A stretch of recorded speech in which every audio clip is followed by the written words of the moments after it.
Hello बच्चों, आइए इस प्रश्न को देखते हैं। डार्विन अपने प्राकृतिक चयन सिद्धांत में निम्न में से किसका जैव विकास में योगदान नहीं समझते थे?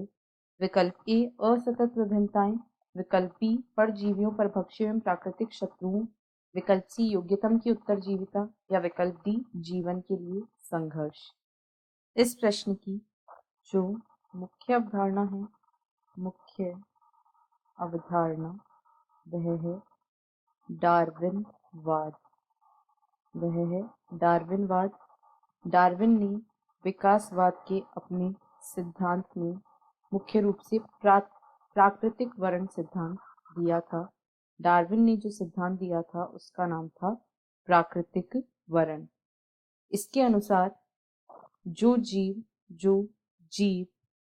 जीवन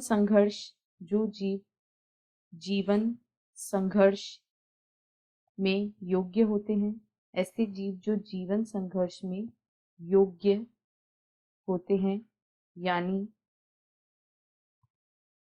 कि ऐसे जीव जो अपने पर्यावरणीय परिवर्तनों के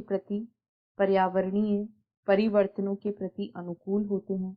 जीव जो पर्यावरणीय परिवर्तनों के प्रति अनुकूलित होते हैं, ऐसे जीव जो अपने पर्यावरणीय परिवर्तनों के प्रति अनुकूलित होते हैं, वे हमेशा ही प्रकृति उनका चयन करती है। इनका प्रकृति द्वारा चयन किया